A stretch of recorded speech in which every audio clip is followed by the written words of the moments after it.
Corre el año 1337 antes de nuestra era. Egipto está de duelo. En el Valle de los Reyes, los artesanos se afanan para preparar una tumba provisional. A la edad de 19 años, el faraón Tutankamón ha muerto.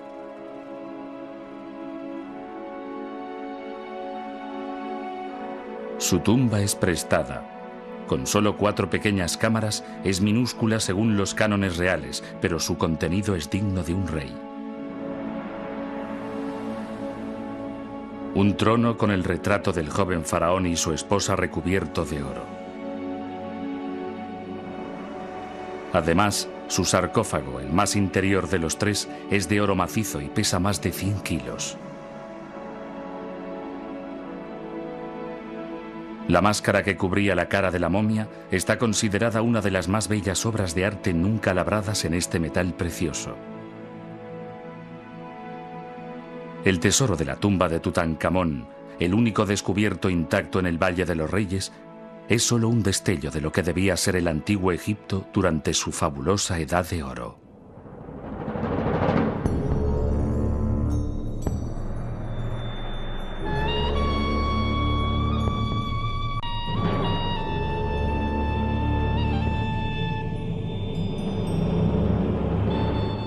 Egipto.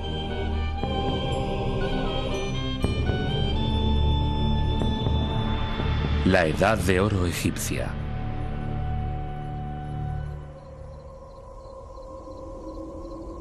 Durante 400 años, los faraones de Egipto fueron enterrados en el Valle de los Reyes. Sus tumbas estaban excavadas en la dura roca, pero la cámara mortuoria era llamada la Casa de Oro.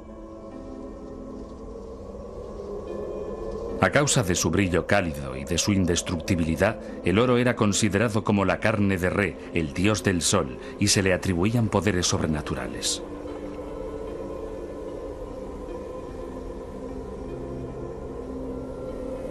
El faraón era considerado hijo del sol, un dios vivo. Siendo pródigos con el oro, la carne de los dioses, los egipcios creían asegurar al faraón la vida eterna.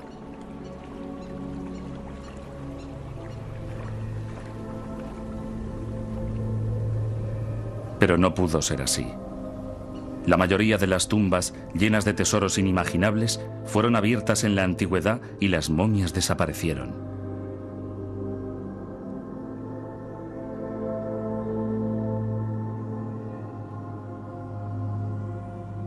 De cuerpo presente, en el Museo Egipcio de El Cairo, están los restos de algunos de los más poderosos faraones de Egipto: Tutmosis I, Tutmosis II, Tutmosis IV, Setos I y Rameses II el Grande. Pero la pequeña tumba de Tutankamón, así como su nombre, estaba perdida y prácticamente olvidada.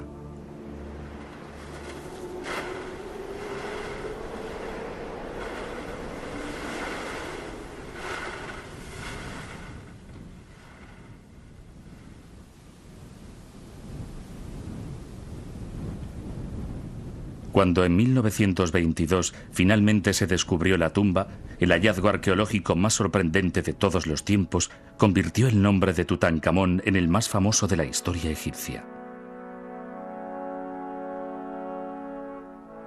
Su tesoro mostró al mundo la increíble prosperidad y el gran poder que la civilización egipcia había alcanzado durante la Edad de Oro.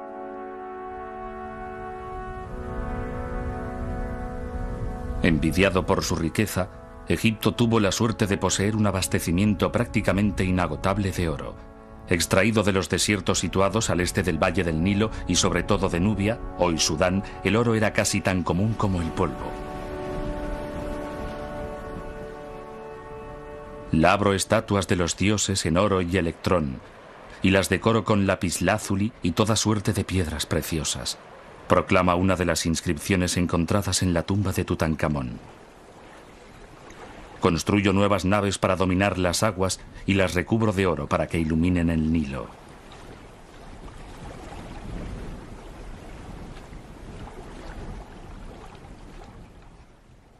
Tutankamón fue uno de los 14 reyes de la 18ª dinastía egipcia. En el año 1552 antes de nuestra era, Amosis I fundó el Imperio Nuevo, que se convertiría en el mayor imperio nunca visto en el mundo hasta entonces.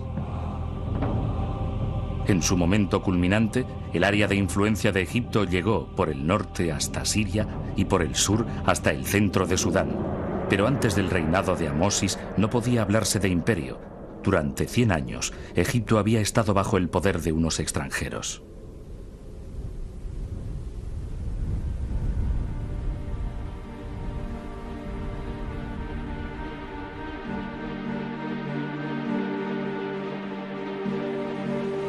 Originarios de Canaán, esos extranjeros conocidos como los Hicsos habían establecido su poderosa capital en el delta del Nilo, lo que les daba un completo dominio sobre las lucrativas rutas comerciales del Mediterráneo.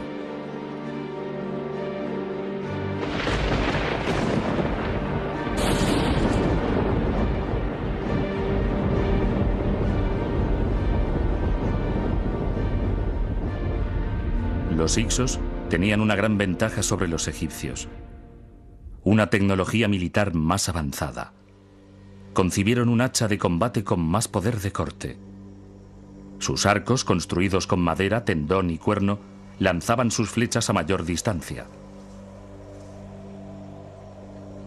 Pero su mejor arma era algo totalmente nuevo: la movilidad. Con carros tirados por caballos, los Hicsos podían moverse a mayor velocidad que los egipcios, enarbolando sus armas con fuerza mortal. Todo Egipto se sometió a los forasteros, pero la oposición nunca faltó.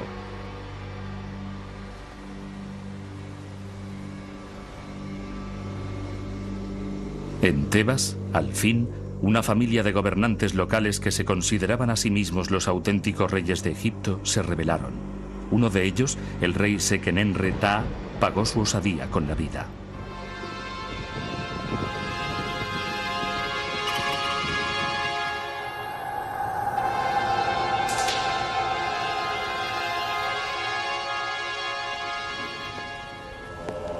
El doctor Mohamed Saleh, director del Museo Egipcio de El Cairo, posee una espantosa prueba de ello.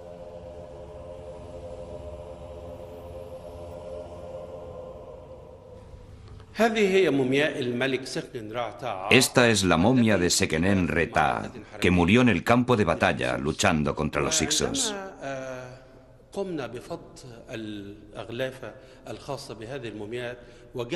Al desenvolver su cuerpo, hallamos indicios de numerosas mutilaciones y cortes.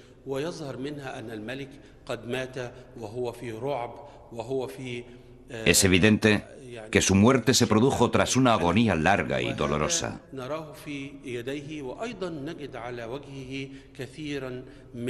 La cara muestra cortes que solo pudieron ser hechos por armas que los Hicsos llevaron por primera vez a Egipto.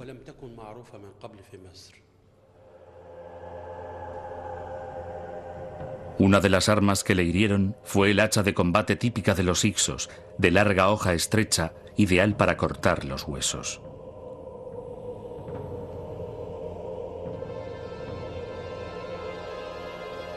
Humillado por la presencia de gobernantes forasteros en suelo egipcio, Seqenenre-Ta dirigió la primera rebelión abierta contra los Hicsos.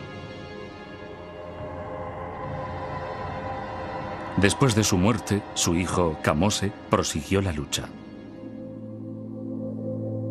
Esta estela conmemorativa hallada en Tebas es un relato del amargo odio entre Kamose y el rey de los Hicsos, Apophis.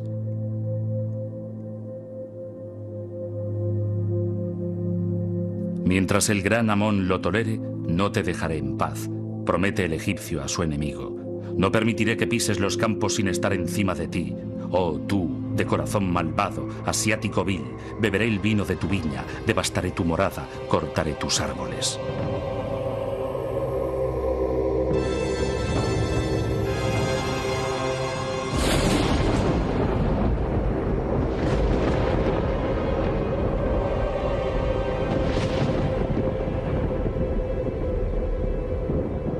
La morada de los Hicsos era una altiva fortaleza llamada Avaris, que se levantaba en el delta del Nilo.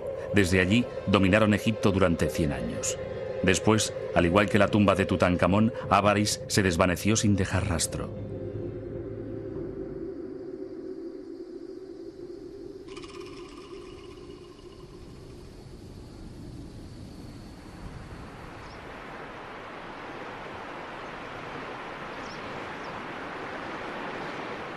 Durante miles de años, el Nilo fluyó a través de Egipto para dividirse después en una serie de brazos y formar el rico llano que constituye el delta del Nilo.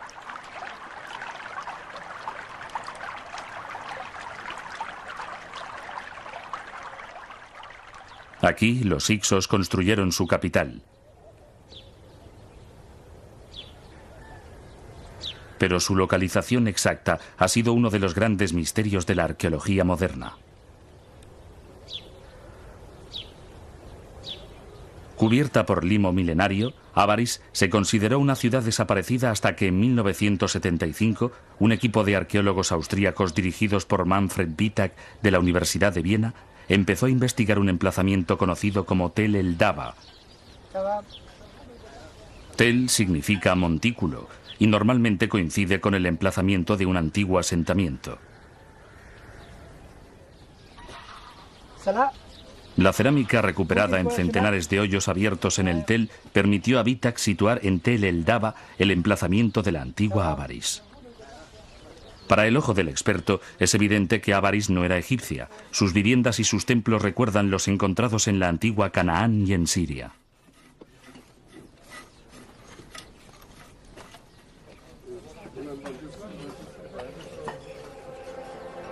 En las tumbas se han hallado armas y objetos de cerámica del mismo tipo que los usados por los hicsos.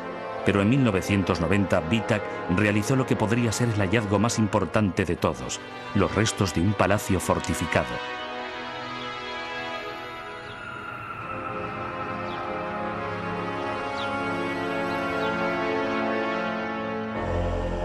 Rodeado por un gigantesco muro, que era su principal característica, estaba estratégicamente situado en un brazo del Nilo ahora desaparecido.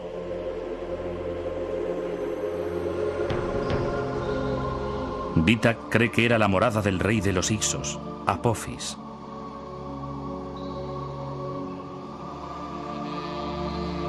Kamose había amenazado con atacar Avaris y expulsar de allí a los hicsos.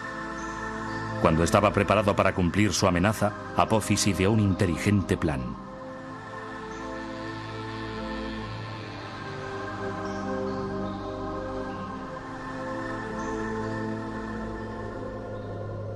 En lo que hoy es el norte de Sudán, se encontraba el reino de Kush, cuya capital era la ciudad de Kerma. Alrededor del año 1555 antes de nuestra era, un mensajero con una misión secreta salió de Avaris y se dirigió hacia el sur a través del desierto con destino a Kerma, pero el mensajero vería interrumpido su viaje.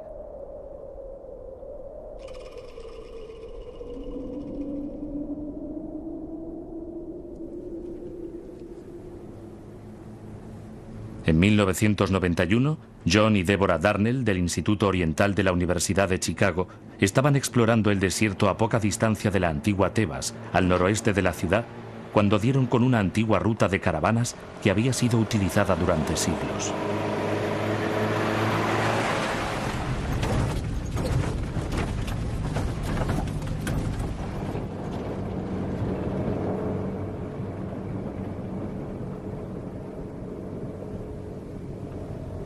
La ruta los llevó a una colina llamada Jebel Yauti. Lo que convierte en importante este promontorio del desierto son las inscripciones que hay en él.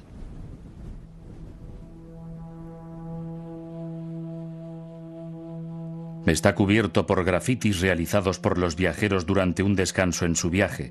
Algunos son plegarias a los dioses, otros conmemoran acontecimientos especiales, pero muchos de ellos son solo nombres y títulos, el equivalente en el Egipto de hace 4000 años al «yo estuve aquí».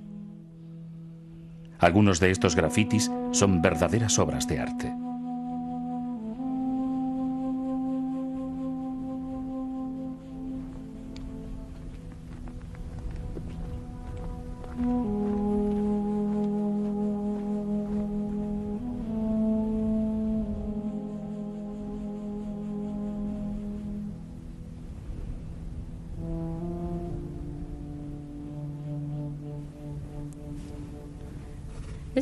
Seguramente esta es una de las inscripciones más encantadoras que hay en Yauti. Es un pequeño halcón real con una doble corona. Y lo maravilloso de esta inscripción es precisamente que se puede comprender por qué su autor eligió esta zona para realizarla. Hay una magnífica mancha rojiza de sal que surge de la roca, y el pequeño espacio que queda en medio debió sugerirle la forma del cuerpo de un halcón, ya que eligió exactamente la zona adecuada para acentuar el grabado. Además, tuvimos muchas dificultades cuando intentamos sacar una copia, ya que haciéndolo con la mano derecha era casi imposible completar el dibujo. Pero había entre nosotros una mujer zurda y no tuvo ningún problema para copiar la inscripción. Por eso llegamos a la conclusión de que el artista original también era zurdo.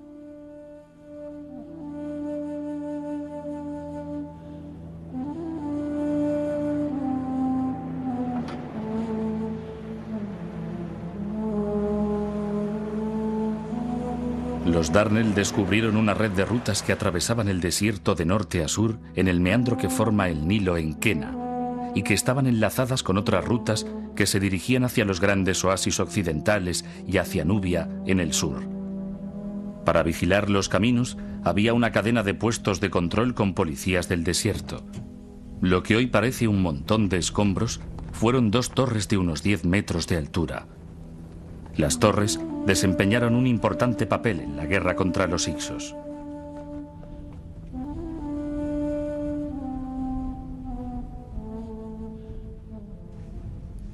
Estas vigilan los itinerarios de las caravanas que van a Jebel Yauti. Sabemos que esta zona está en la frontera de Tebas, la frontera norte de la provincia tebana. Parece que estas torres se utilizaban en tiempos de Kamose para vigilar los itinerarios de las caravanas y como bases para los policías itinerantes que controlaban la estrecha puerta del desierto, tal como la llamaban los egipcios, la puerta trasera de Tebas. Para los hicsos, la puerta trasera de Tebas fue el camino hacia el desastre. Apophis esperaba derrotar a Kamose aliándose con el rey de Kush y abriendo un segundo frente en la frontera sur de Egipto. Pero el plan se desbarató cuando su mensajero fue capturado en el desierto, camino de Kerma. Kamose murió antes de la total expulsión de los hicsos. La tarea recayó en su hermano Amosis, el fundador de la 18ª dinastía. Amosis, el faraón que inauguró la Edad de Oro egipcia, estaba empeñado en la liberación de su país.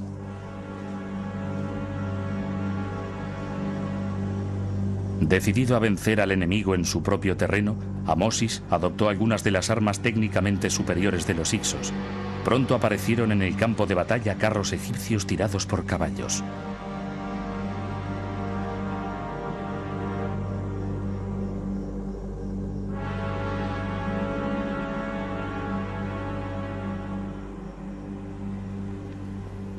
Pero los detalles de quién fue realmente el vencedor de los hicsos podrían haberse perdido en el olvido de no ser por un notable conjunto de inscripciones halladas cerca de una aldea llamada El Kap, en el Alto Egipto.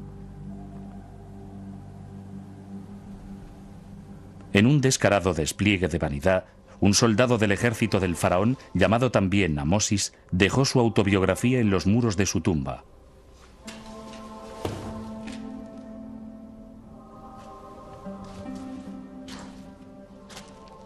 Vivian Davis, conservador de las antigüedades egipcias del Museo Británico, describe a un hombre que no solo fue ascendiendo de graduación hasta alcanzar una posición privilegiada, sino que recibió muchas condecoraciones por su valor.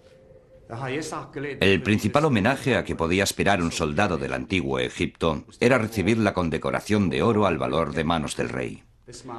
Este hombre recibió el oro al valor 7 veces. Debió de ser un héroe militar de su tiempo. Precisamente aquí aparece llevando orgullosamente el oro al valor, estos brazaletes de oro macizo.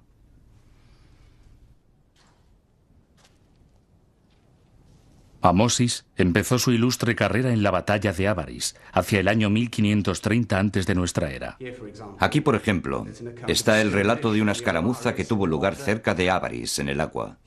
Aquí capturó a un enemigo y fue condecorado con su primer Nebu en Kenet, el oro al valor.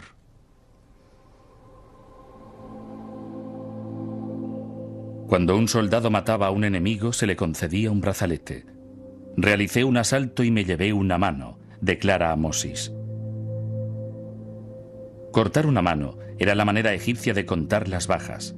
Los cautivos vivos eran considerados botín de guerra. Traje de Ávaris un hombre y 3 mujeres. Su majestad me los dio como esclavos. Pero la tumba narraba algo más que los triunfos personales del soldado. Lo más importante es que la tumba contiene la información Ger-Hak Hutuaret. Ávaris fue tomado. Esto significa que el faraón Amosis derrotó a los Hyksos.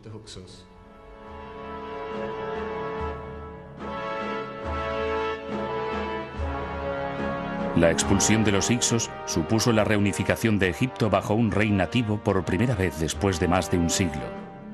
Pero al faraón no le bastaba con eso. Temeroso de sufrir represalias, llevó a cabo 2 jugadas decisivas. El faraón Amosis condujo su ejército a través del desierto y sitió la fortaleza de los Hyksos en Sharugen, en el sur de Canaán. Después estableció una poderosa alianza.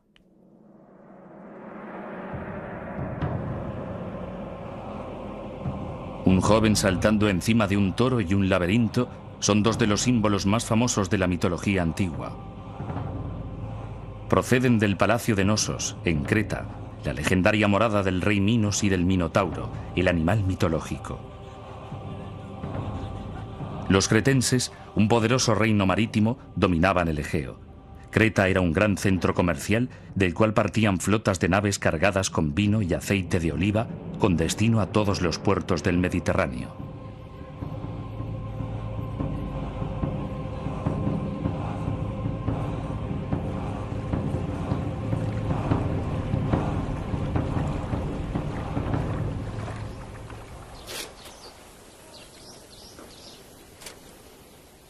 En 1991, mientras excavaban un palacio en Ávaris construido por el faraón Amosis después de la expulsión de los Hyksos, Manfred Vitak y su equipo realizaron un descubrimiento asombroso.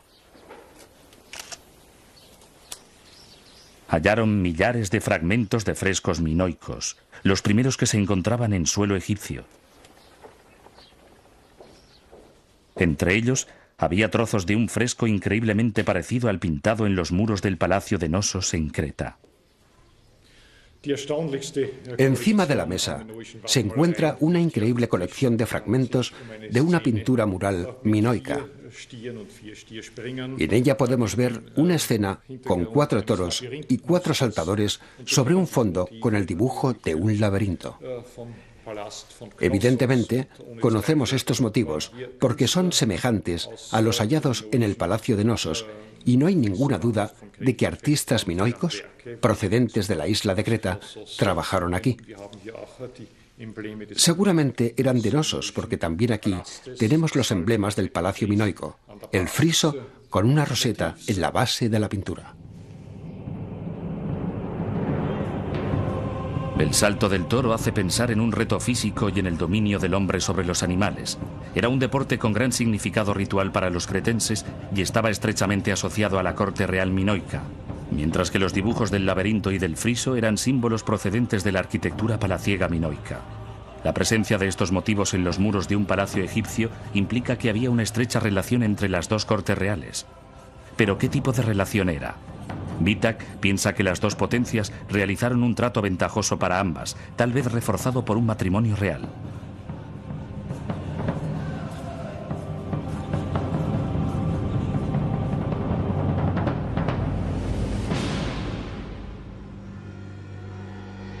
Aún después de la victoria en Ávaris, el rey Amosis temía el retorno de los Hyksos. Pero el ataque solo podía llegar por mar. Los cretenses eran la principal potencia marítima de la época. Estableciendo una alianza con ellos, Egipto estaría a salvo. A cambio, los gobernantes minoicos fueron generosamente recompensados. Sus naves regresaron a casa cargadas con el legado de la Edad de Oro.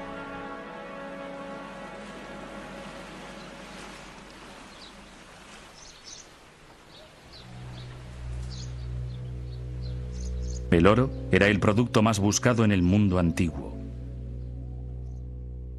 Para Egipto, su posesión era una prioridad, pero las mayores reservas estaban en Nubia.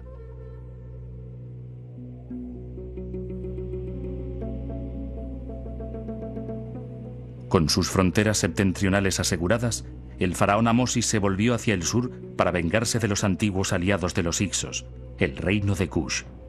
Kush era un rico y poderoso imperio que, desde la frontera sur de Egipto, se adentraba centenares de kilómetros en el interior del actual Sudán.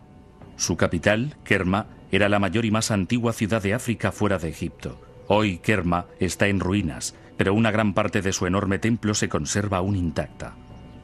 Con una superficie de 1.200 metros cuadrados, recibe el nombre local de Defufa. Aunque despojada de su revestimiento exterior y desgastada por el paso del tiempo, la Defufa todavía domina el paisaje circundante.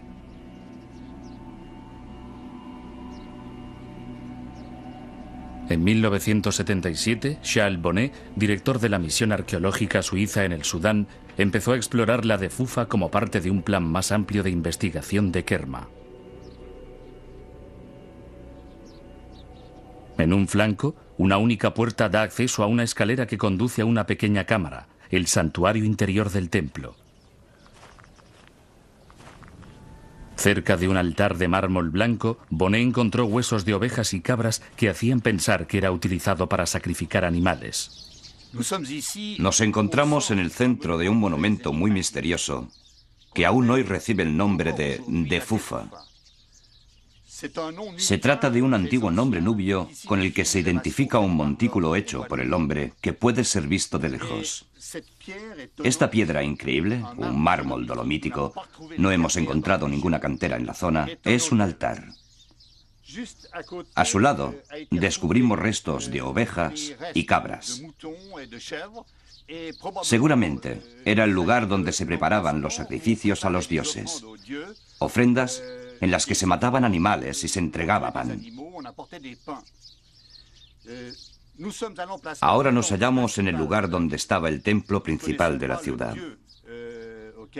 No sabemos a qué dios estaba consagrado, pero sí que se asociaba al culto solar.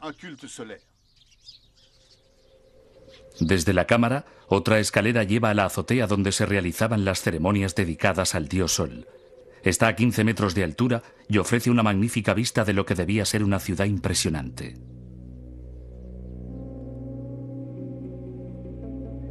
En su momento de mayor esplendor, en el año 1550 antes de nuestra era, Kerma debía tener un aspecto asombroso.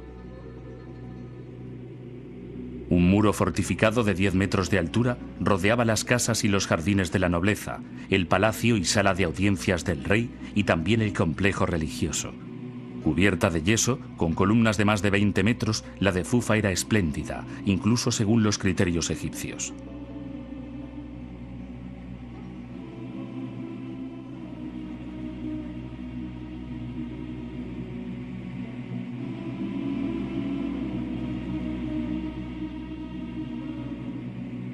Situada a orillas del Nilo, la principal ruta comercial que unía el norte con el sur, la ciudad se enriqueció no solo gracias al oro, sino también a causa del control que ejercía sobre el comercio de mercancías exóticas, marfil, ébano, incienso, animales salvajes y esclavos, que se dirigía del corazón de África a Egipto o más allá. En su tiempo, Kerma tuvo sus propios artesanos, muy especializados. Me interesa especialmente esta pieza. Usted me dijo que representaba la puerta de la Defufa. Sí, es extraordinaria por lo rara que es. Aquí parece verse la forma general de la puerta fortificada con el conjunto de troneras que la protegían. Es un objeto único, es un sello. Las mercancías eran selladas y el sello se destruía después de usarlo. Entonces ya no servía. Es una pieza única y extraordinaria. A Salah Ahmed, director de excavaciones del Servicio de Antigüedades de Sudán, le asombra todavía más la cerámica. Una de las mejores cerámicas producidas en el mundo antiguo, con unos distintivos dibujos en negro y rojo, y tan delgada como una cáscara de huevo. Pero como sabe, también hemos encontrado oro. Estamos en la región del oro. Es uno de los pocos objetos de oro hallados en Kerma, ¿verdad? Sí, es realmente magnífico. Todas las tumbas fueron saqueadas en busca de oro como este. Por eso no creo que encontremos demasiado. Uno de los grandes misterios de Kerma es cómo un reino que tenía miles de habitantes podía subsistir en medio de lo que parece un árido desierto.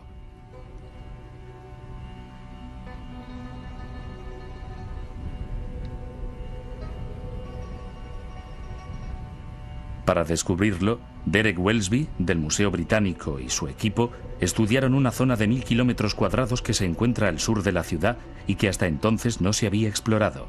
Allí encontraron 400 emplazamientos antiguos, la mayoría del período de Kerma.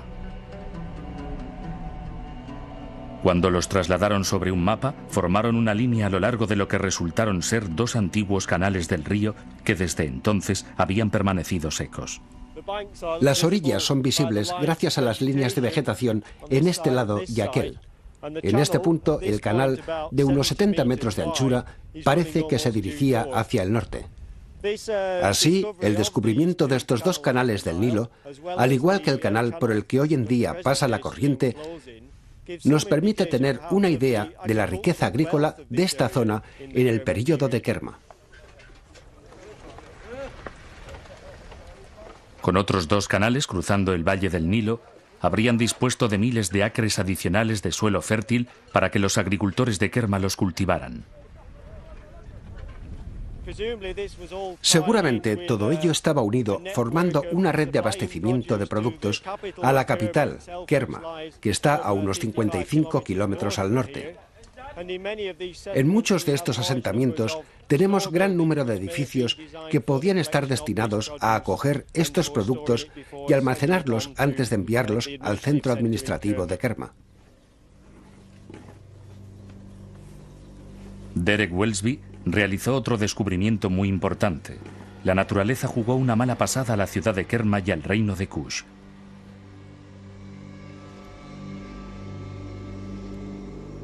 Alrededor del año 1500 antes de nuestra era, los 2 canales del Nilo empezaron a secarse y el abastecimiento de alimentos empezó a disminuir. Y en aquel momento de crisis llegó del norte una amenaza aún más siniestra.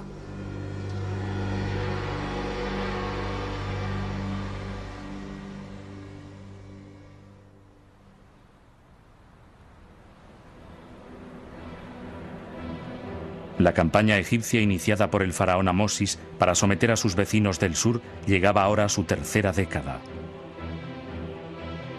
La Baja Nubia había caído unos años antes con escasa resistencia, pero a medida que los egipcios penetraban en el país, la oposición era mayor. El soldado Amosis, que luchó con tanta valentía en Avaris, había sido ascendido de rango.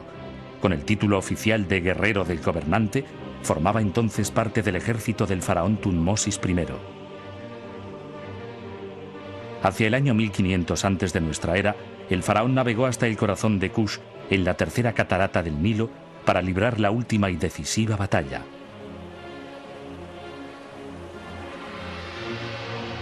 Unos kilómetros al norte de Kerma, Tutmosis se enfrentó al enemigo capitaneado por el jefe de los nubios. Su Majestad disparó y su primera flecha atravesó el pecho de aquel adversario, explica Amosis. Entonces los contrincantes se volvieron para huir. Hubo una gran matanza entre ellos y sus súbditos fueron tomados como esclavos.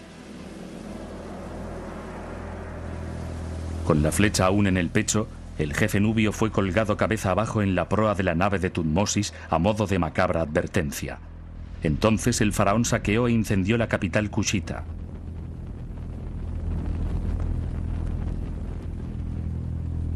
La victoria quedó posteriormente reflejada en una inscripción que se grabó en una gran roca en Tombos, no muy lejos de Kerma. El jefe de los nubios ha sido derrotado. Ninguno de ellos ha sobrevivido. Los arqueros nubios yacen muertos, desperdigados por los llanos. Sus entrañas llenan sus valles, su sangre fluye como la lluvia.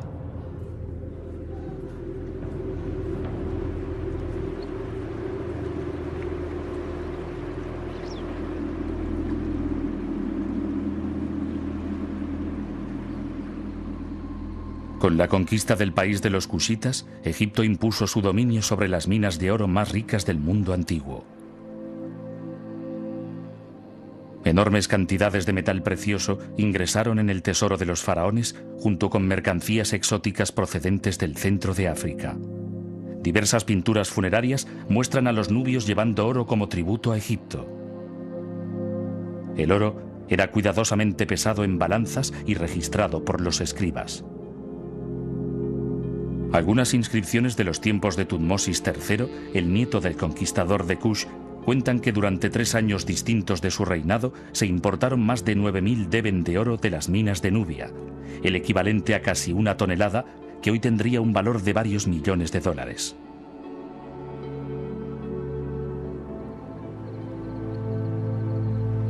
Decididos a anexionar Nubia a su imperio en expansión, los egipcios siguieron una política deliberada de asimilación. Llevados a Egipto como rehenes, los hijos de los gobernantes nubios eran instalados en el palacio y educados junto a los hijos del faraón. Allí aprendían la lengua egipcia, vestían ropa egipcia e incluso adoptaban nombres egipcios. Una vez adoctrinados, regresaban a su país para servir en el gobierno colonial.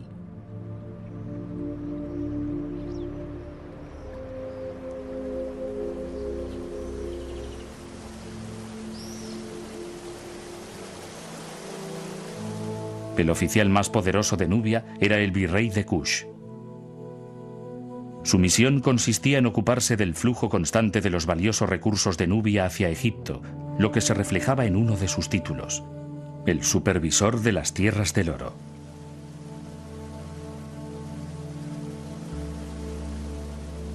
Uno de los más famosos virreyes fue Merimose, que a partir del año 1390 antes de nuestra era estuvo durante 30 años al servicio del faraón Amenhotep III. Una imagen suya se grabó en el reverso de la gran roca de Tombos. Los nombres de su amo están dentro de 2 óvalos llamados cartuchos. Bajo los cartuchos pueden verse las figuras de 2 nubios cautivos, un símbolo de la dominación egipcia.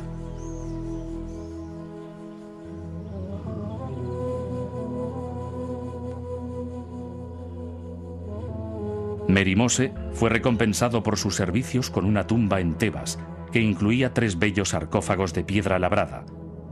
Era una sepultura notable para un plebeyo, un indicio de la estima en que lo tenía el rey.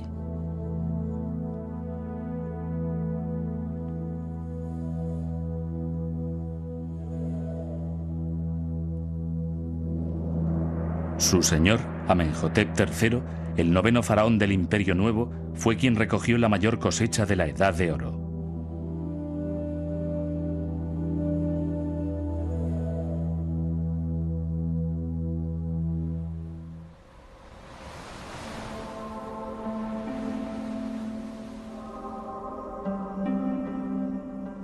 Conocido como el Sol resplandeciente de Egipto, cuando murió en el año 1347, Amenhotep era probablemente el hombre más rico de la tierra. La opulencia de su corte no tuvo rival en la antigüedad. Durante un reinado que duró casi 40 años, Amenhotep transformó el paisaje del Valle del Nilo.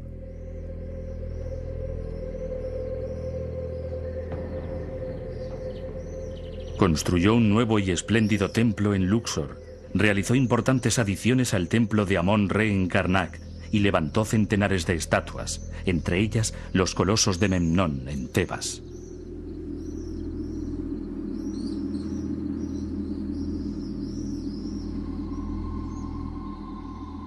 En el extranjero, la riqueza de Egipto era la envidia del mundo mediterráneo y el prestigio del faraón nunca fue mayor. Algunos reyes le escribían pidiéndole oro.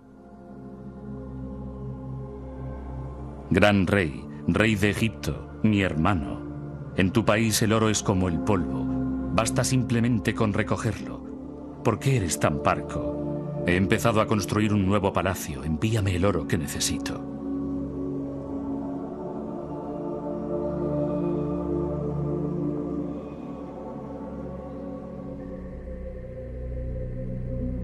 Pero durante la era imperial entró más oro en Egipto del que salió. Incluso llegó a los que servían al faraón.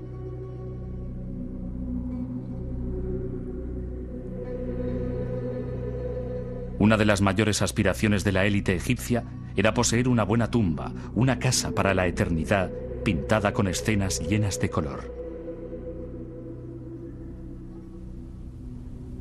En lo alto de una colina de la orilla oeste del Nilo, en Tebas, se halla la tumba de un mayordomo real llamado Suem-Niut, que sirvió a su rey Amenhotep II y fue recompensado con oro.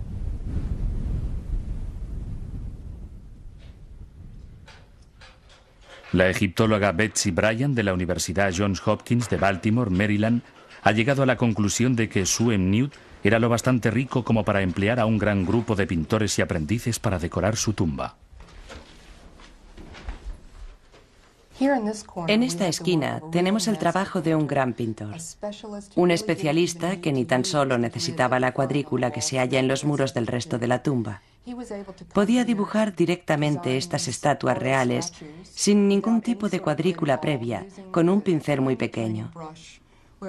Era capaz de plantearse el cuerpo del rey y trazarlo varias veces, como puede verse a simple vista, hasta obtener el perfil deseado. Después lo llenaba con capas de color para completar la estatua. Seguramente este estaba acabado en negro, para indicar la resurrección del rey, una figura negra. Este, sin embargo, debía tener la piel amarilla y probablemente este tenía la piel roja en la época en que fue pintado. Utilizando esta técnica sin cuadrícula es muy difícil conseguir las proporciones. A pesar de ello, este pintor, que era un especialista, supo hallar las proporciones de estas figuras con una perfección absoluta. Un buen pintor podía pintar un muro sin dibujo previo. Los aprendices se servían de una cuadrícula para obtener las proporciones adecuadas.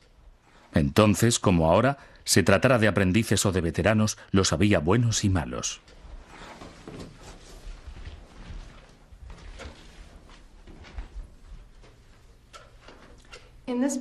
En el fondo de la tumba tenemos la zona que encargaban a los artistas menos capacitados, seguramente a los que todavía eran aprendices principiantes y tal vez a algunos que ya llegaban al fin de su carrera. Tenemos, por ejemplo, a un artista al que llamamos cariñosamente el anciano amarillo, porque era una persona que solo se dedicaba a poner pintura amarilla en este muro. Por desgracia, no parece que el anciano amarillo tuviera muy buen ojo. Así, si se miran las figuras donde hay pintura amarilla, se ve que se acercaba y en cualquier lugar donde veía que había un perfil terminado, una cara acabada o unos ojos dibujados, el anciano amarillo se limitaba a pintar encima.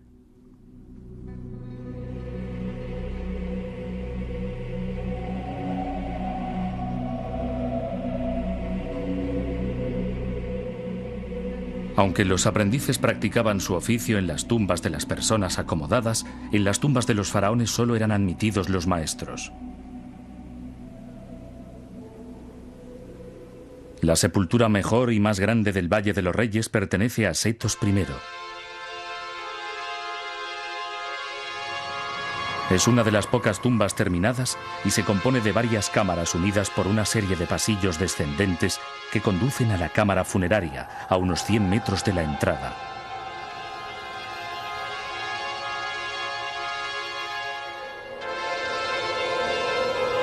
La excavación de una tumba duraba, por regla general, unos 2 años. La decoración podía durar aún más tiempo.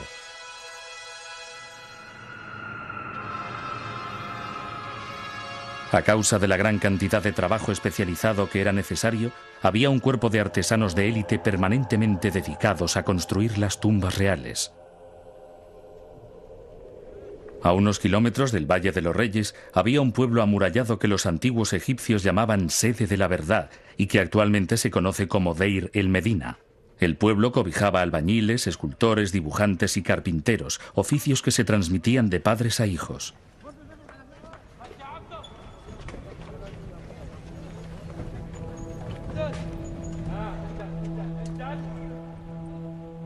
Los artesanos, que curiosamente sabían escribir, llevaban registros en papiros y fragmentos de cerámica y de piedra caliza llamados óstraca.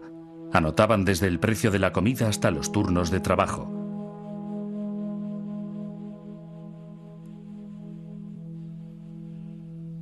Los registros muestran que formaban una comunidad acomodada, lo que también se desprende del tamaño y la calidad de algunas de sus tumbas. Pero a pesar de la prosperidad que reinaba en el país, en el horizonte se levantaban nubes de tormenta.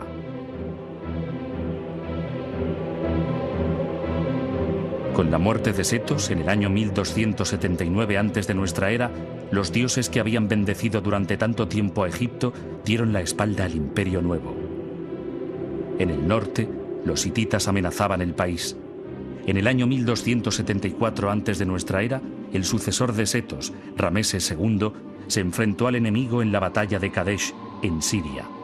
Aunque en los templos egipcios se celebró como una gran victoria para el nuevo rey, la lucha terminó en realidad como máximo en tablas, lo que dio lugar al primer tratado internacional de paz de la historia.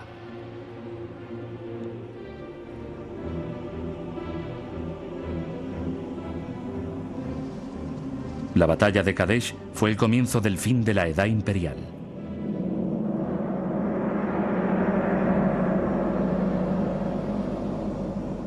Desgraciadamente, el suministro de oro de Nubia también empezó a disminuir de manera inquietante.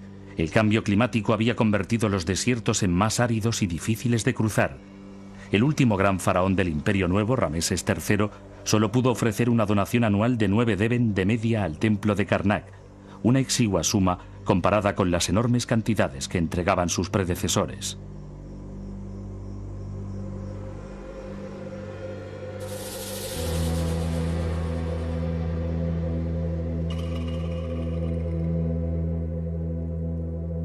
Pero algunos egipcios encontraron un seguro yacimiento de oro.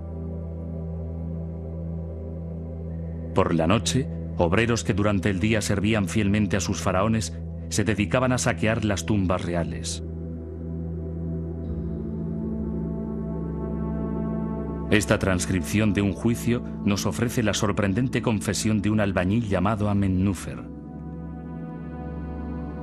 Abrimos el sarcófago exterior y el interior y encontramos la noble momia del rey. De su cuello colgaba un gran número de amuletos y ornamentos de oro.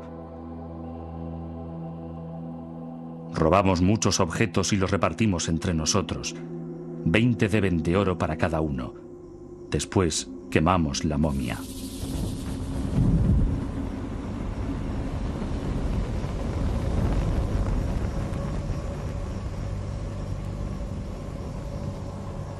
Temiendo por la suerte que correría después de muerto, el último rey de la Edad de Oro, Rameses XI, dejó Tebas en el año 1070 antes de nuestra era sin completar su tumba.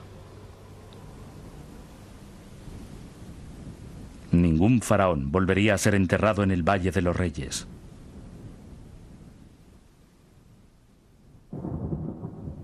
Irónicamente, la mayor amenaza para las tumbas ya no provendría de los ladrones, sino del gobierno de Egipto. En medio de una gran agitación política y económica, la autoridad central se quebró y Egipto se dividió en dos.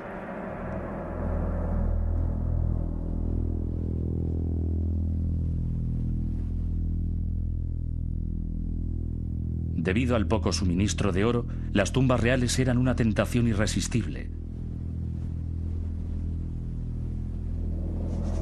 Con el pretexto de proteger el patrimonio egipcio de la actuación de los ladrones, las momias reales fueron sistemáticamente sacadas de sus tumbas, despojadas de su oro y después vueltas a enterrar en 2 escondrijos secretos.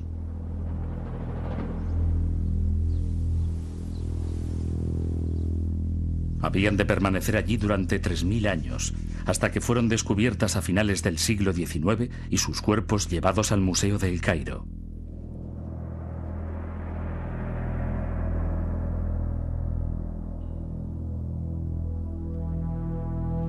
Solo escapó un faraón. Hoy, la olvidada tumba de Tutankamón nos ofrece una seductora imagen de las fabulosas riquezas de Egipto durante su luminosa Edad de Oro.